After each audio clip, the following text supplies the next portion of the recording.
خد يا جي مليانة مخبيها يا كده جلبي كده جلبي تاني كده مرة تانية تاني خد حط لي. So welcome back.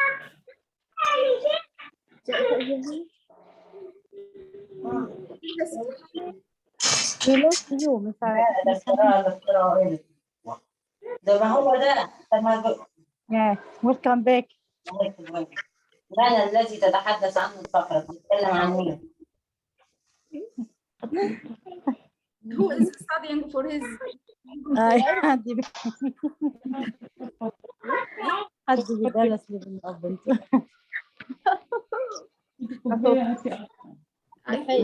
Miss Noah? Welcome back. No. Okay, welcome back. Welcome back.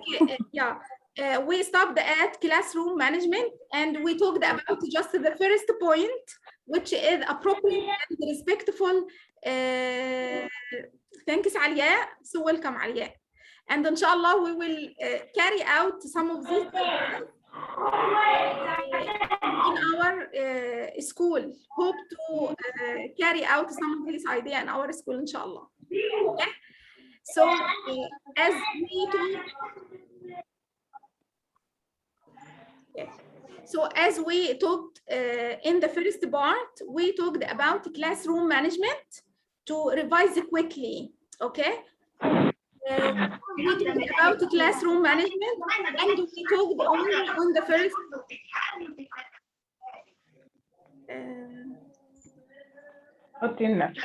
Can you only mute everyone, please? So sorry, Alia, I muted you. I'm sorry, Alia.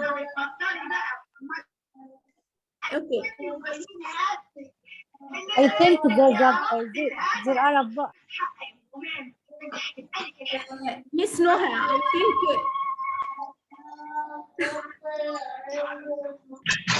The sound is not clear. Okay, so I will raise my voice, Noha. But please, if you have noise next to you. موجودة كلها جوا، عشت كلها جوا. ما حدش بيدخل ولا بس صلى على النبي. من ساعة عندك Mute everyone. Noha? No, mute everyone, Miss Hannah.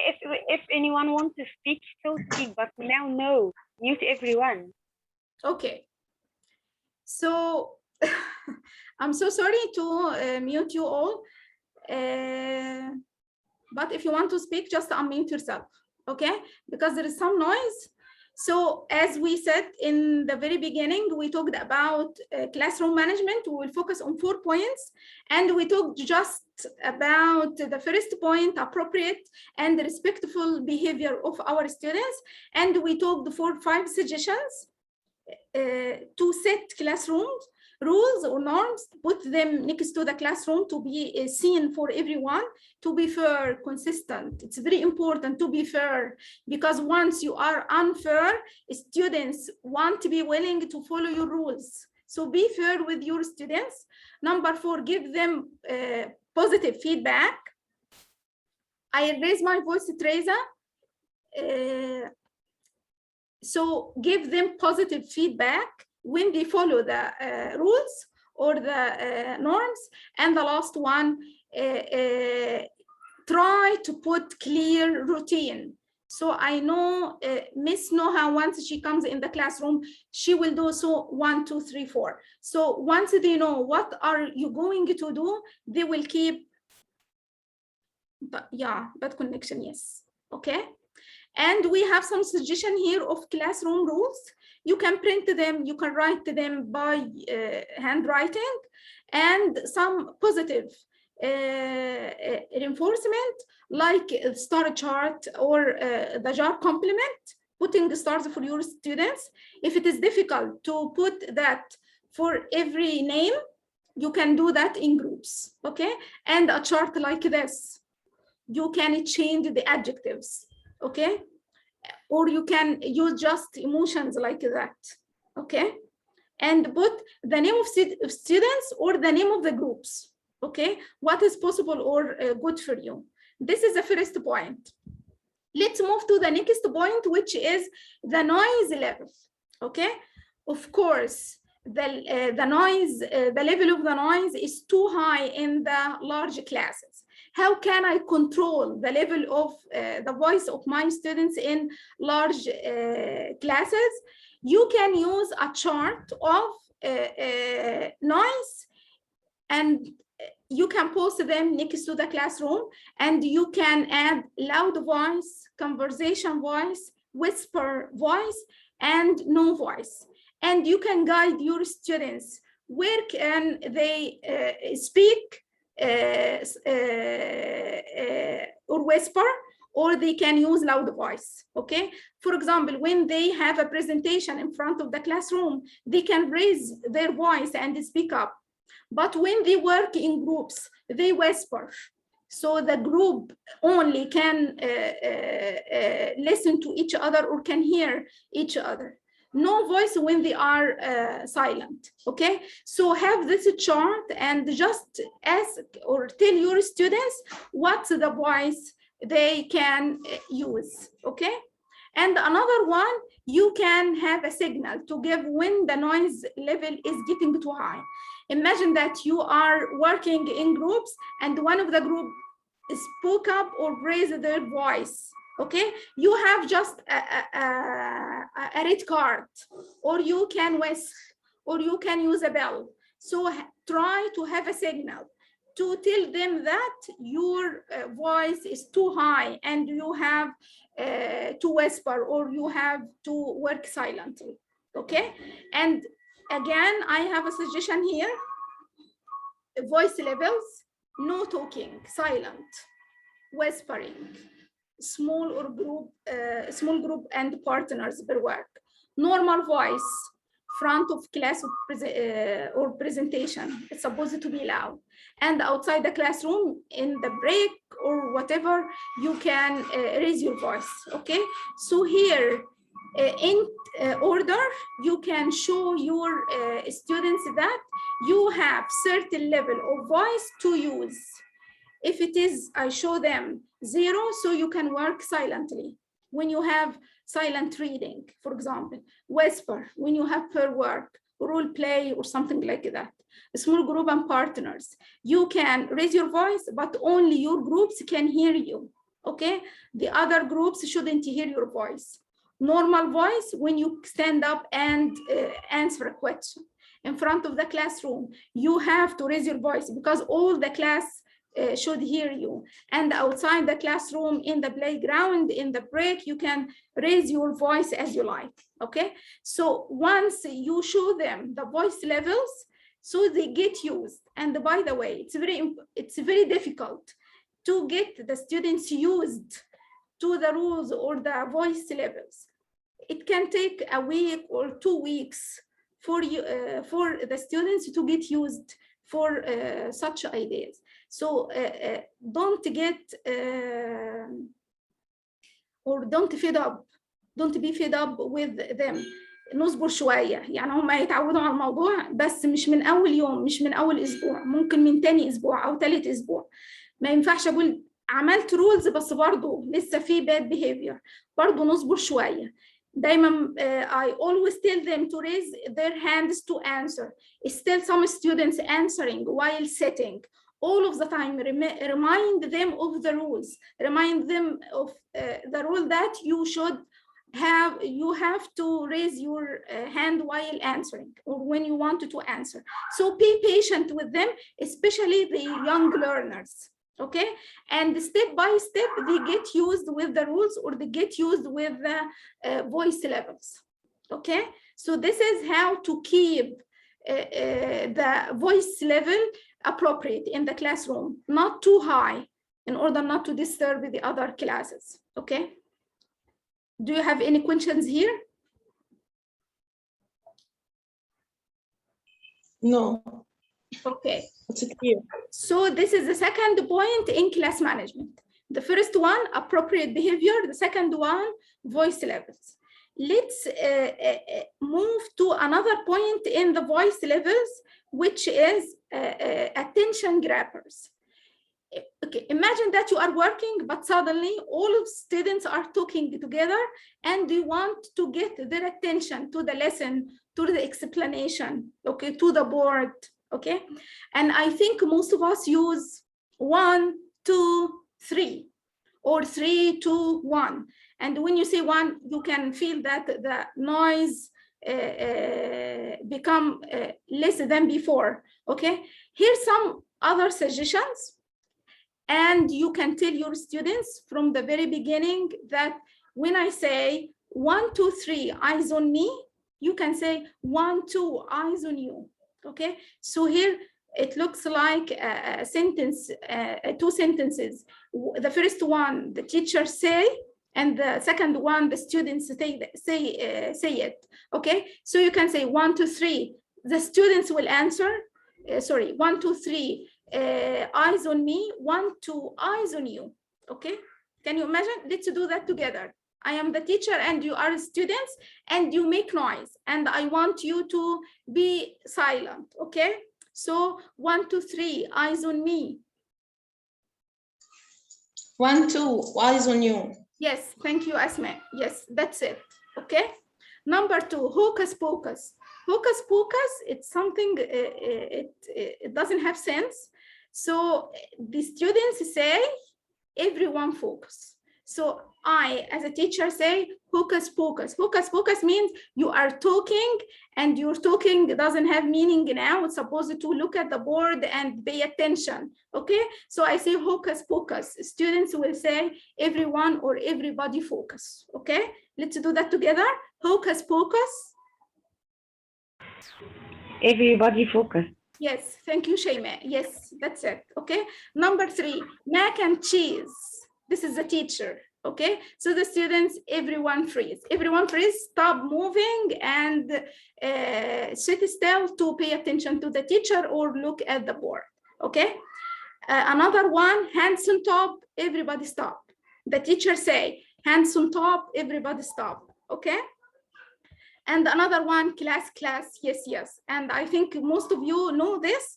You can differentiate the level of the voice and the numbers of saying class, class, class, class.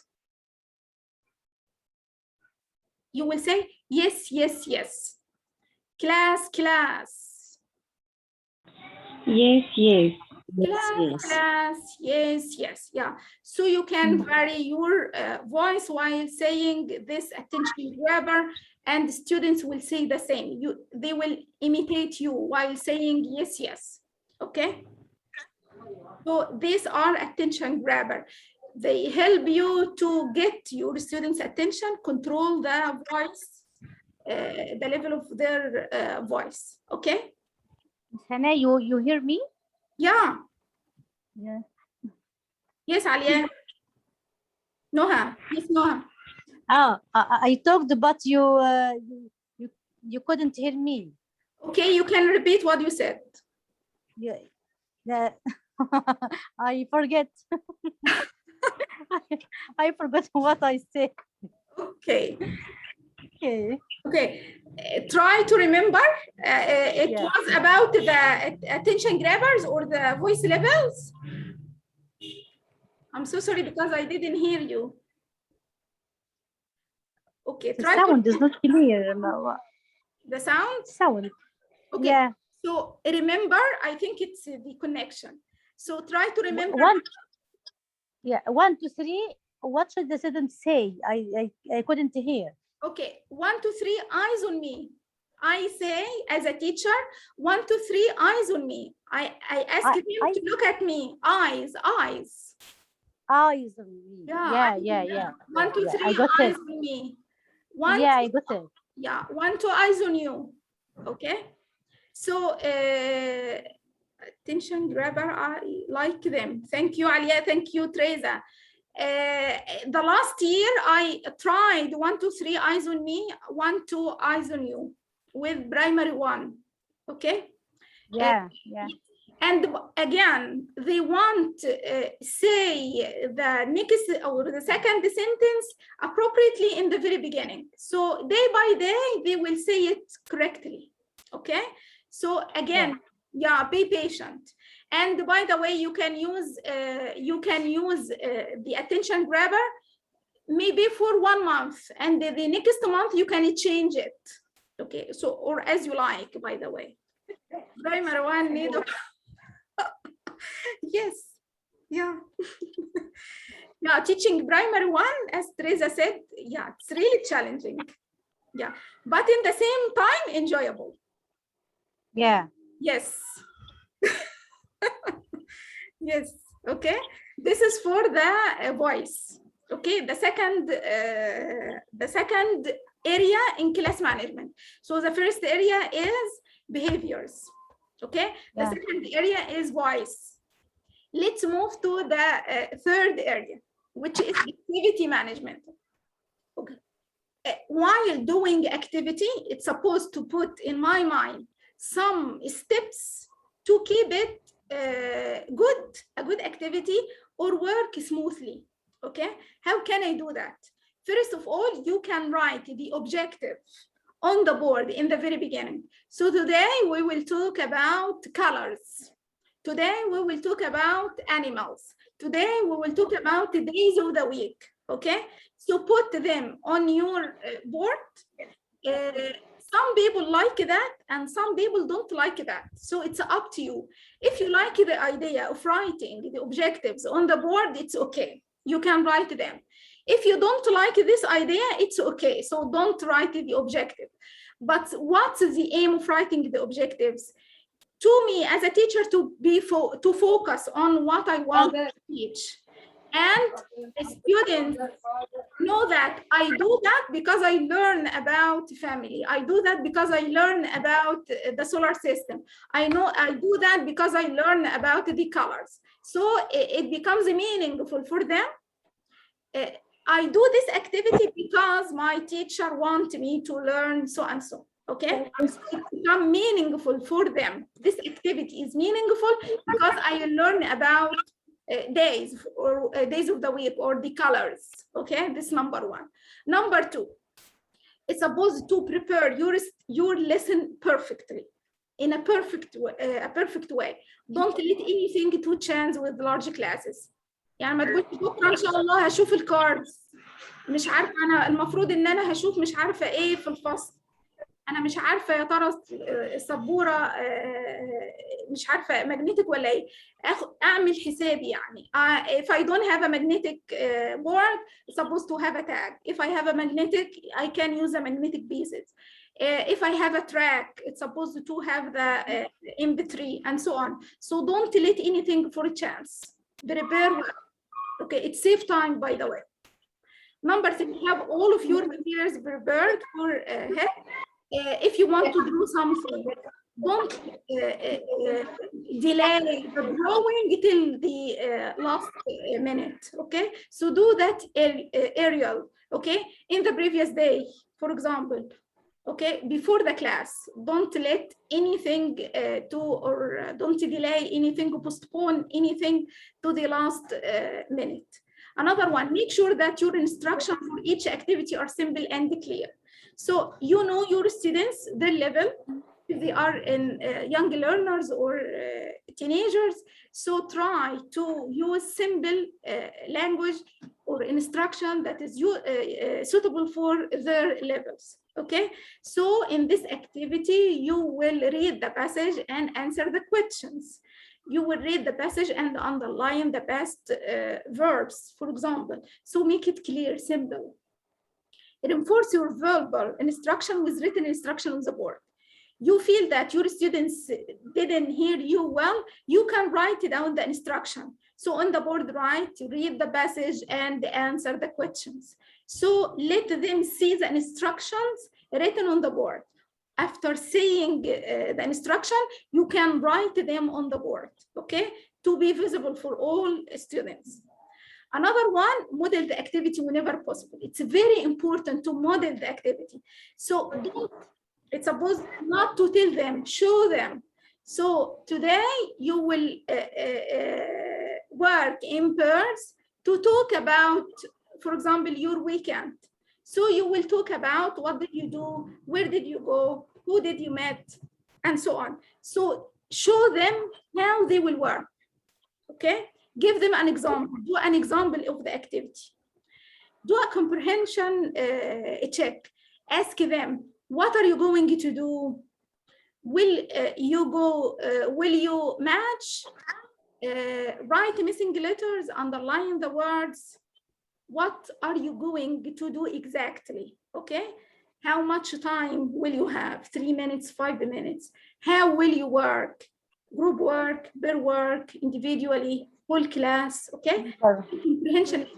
Ask them what are they going to do, how they are going to work, and how much time.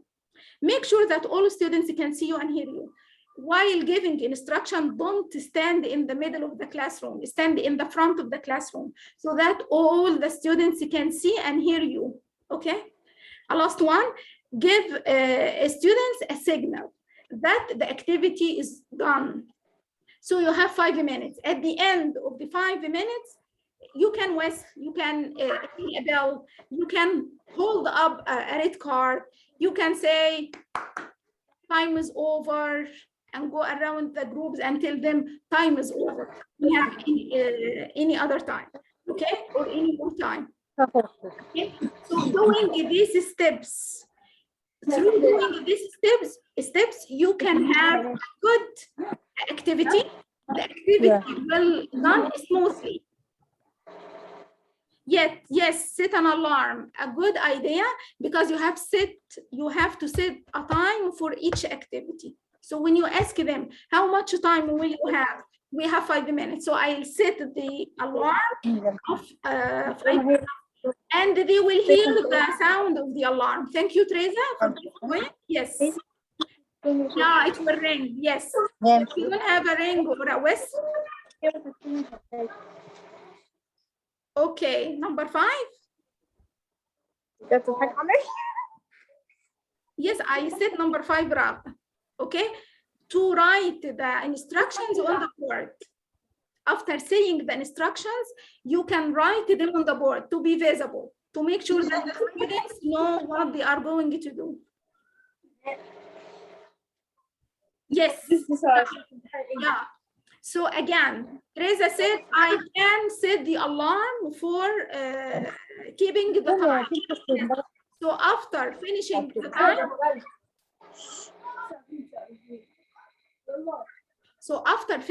the time, the alarm will ring and the students will get,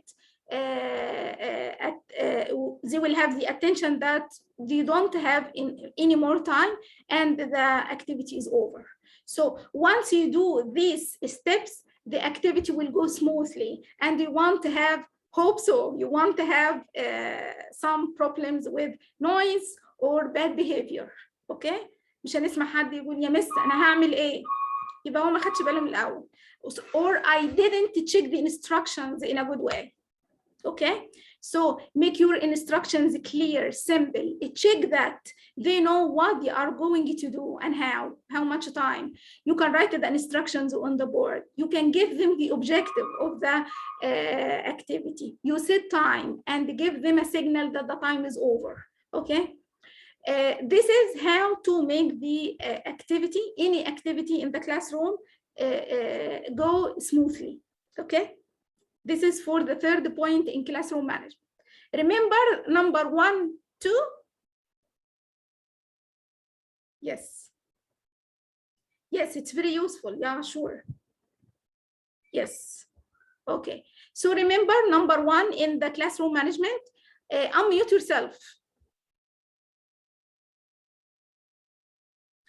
Again, I talked about the classroom management. We have 4 points. We talked about 3 points now. Can you remind me of the number 1, 2? Remember number 1? Unmute yourself. Classroom norms. Yes, Teresa? Classroom norms. Yes, behavior. Yes. Yes, Behavior. this is the Yeah. point. Yeah. Number I two. missed. Number two. You can unmute yourself. How to deal Attention with noise. grabbers. Alia? How to deal with the noise. Yes. Noise. Yes. This number Attention two. grabbers. Yeah, that's right. And the number three, the activity management. Okay, this is the third point in classroom management. Let's move to number four, student interaction pattern. Okay, of course, we work with the students as a whole class in groups, small groups, per work individually. Okay, so I have to organize the interaction pattern in my classroom, especially we have a large class. Number one, we have an idea here, which is show of hands. Here, students want to speak. So I use non-verbal language, and it's really helpful in the large classes, okay? So you give your students a questions. If yes, raise your hand, hands up. If no, don't raise your hand, okay? If you agree, raise your hand or thumbs up. If you don't agree, don't raise your hand or thumbs down. And here you can use the non-verbal language to interact with your students, or the students interact with each other without speaking, silently, okay? If you want to make them calm, to calm them down, okay? So you can use non-verbal communication with your students while raising their hands or putting their hands down, thumbs up or thumbs down, okay? When you give them a question and the response of the answer of the question, just one word, okay? This is number one. Number two, team reporting. And here you can do that in the small groups, okay? I have a question and the answer can be A, B, C, or D. So I give them small cards for each group. You have 4 cards, A, B, C, and D. And I ask the question. If you know the answer, just raise the card and don't speak. Don't say A or B or C, just raise the card and I'll check. I look around the classroom and I check their answers. And here again, it's non-verbal communication because you want to make your classroom calm or not noisy, okay? Just give them the options and they will raise the right or pick up the right option, okay? And you can do that in the workbook or the activity book. Just pick up the letter of the right answer, okay? And I can check your answer, okay? This is number 2. Number 3, think, bear, and share. Think, bear, and share, another idea that keep your classroom calm, which means that you give a question for your students. Each student thinks of the question alone, individually. After that, he or she shares the answer with his partner or her partner. After that, share the answer with the whole class or within a small group. Think, bear, and share. It's very active, by the way. You can use it, it's very useful. Think, bear, and share.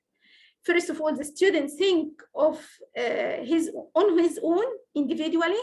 After that, he work in pairs with his partner and share the answer. After that, share the answer with the whole group or in a small group. This is number 3. Number 4 is student team. And I think some of you use this technique.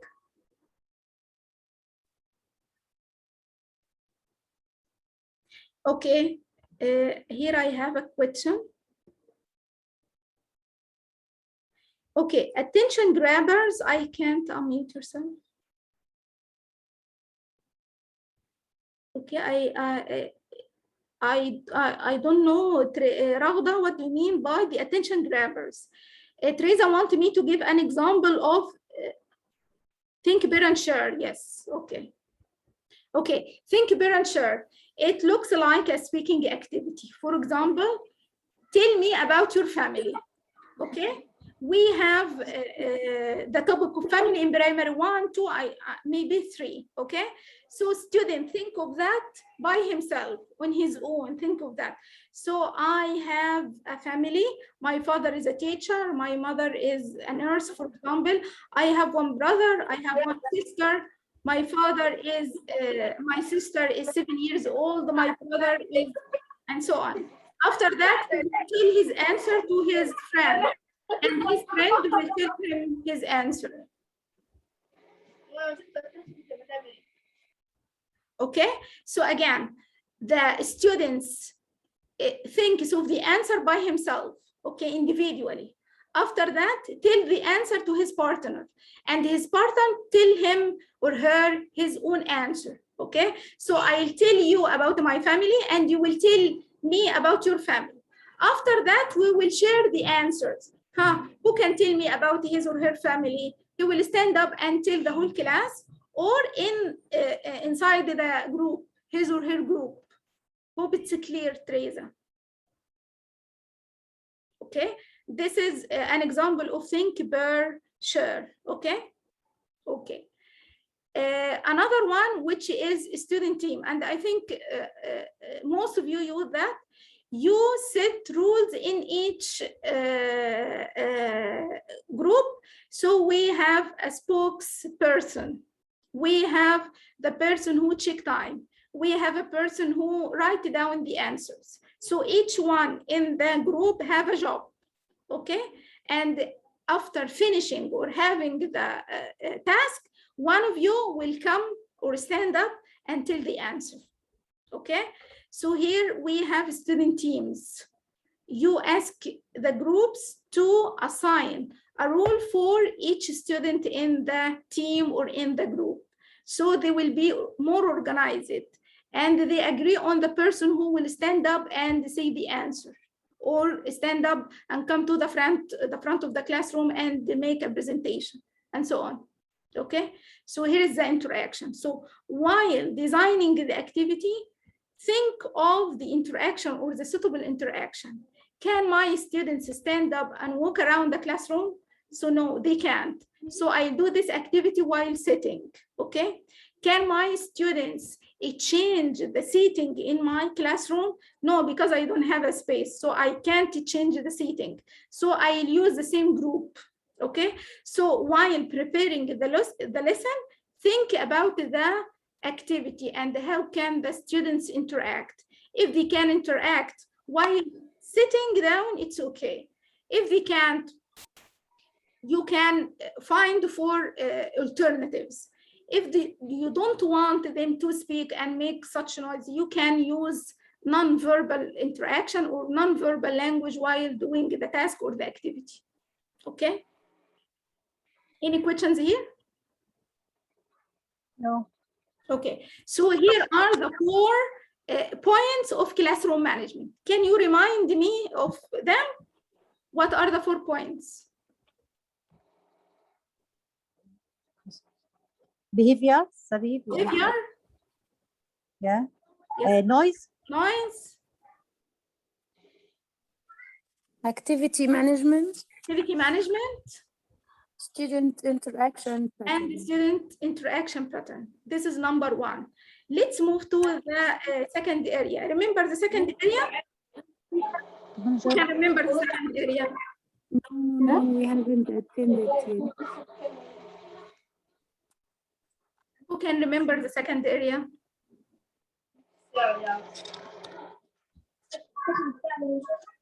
Again, we talked about the challenges of classroom, large classroom. Number 1, class management. Number 2, learners' needs. Different needs, varied needs. Okay. Learners' needs. Yes, individual needs or multi-level class. Because the more you have students in your classroom, the more you have levels and needs in your classroom. Okay. So how can I deal with varied levels and different needs in my classroom? Number 1, you can use diagnostic test at the very beginning of your classroom. And the diagnostic test, it can be only about the alphabet. So I want to make sure that my students know the alphabet, know the capital and the small letters, know the simple words for family, colors, days of the week, and clothes, numbers. So you can have a simple test to know, especially when you have the class for the first time. So you don't know your students very well. It's the first time to teach them. So it can be easy to make a simple test for students to know who knows the alphabet, who knows the names of family members, and so on, okay? Number two, you can group your students in a different way. Sometimes I have to put the same levels in certain group. Yes. This kind of activity, we need to check their real individual differences. Sorry? Again, This kind of activity, just like write the alphabet or whatever the activity was, yes. I think it will test their knowledge. Yes. Not their individual differences. There are audio learners. No, no, no. I'm talking about the language proficiency. Their level. Yeah, the level. So just on. Yeah, it's the no, no, no. I'm talking. No, I don't talk about the learning style. Yes. It's something different. Yes, I know what you mean. So here I don't do, yeah. Testing their level. Yes, I wanted to know their level. So for example, it's I know that in primary one, some students can't write the alphabet. Yes. Okay, so they move from the kindergarten stage to primary stage. Some of them can't write all the letters of the alphabet. So I have such diagnostic test to know these students and focus or offer extra help for them in order not to be left behind, as we said. Yes, that's it. You mean remedial plan? You need? You mean remedial plan? Yeah, something like that, yes. Okay. Yeah, but if you talk about the learning, of course, and I mentioned that on the last point here, the activities I use in my classroom should meet the needs of different learning styles: visual, auditory, tactile, kinesthetic. Yeah, of course, yes. So not all of the time I have to use the flashcards. So sometimes I need to give them a chance to listen to the tracks, to move, to make something by their hands, and so on. So yeah, I have to vary my activities to meet the learning style of students. Okay, this is number one.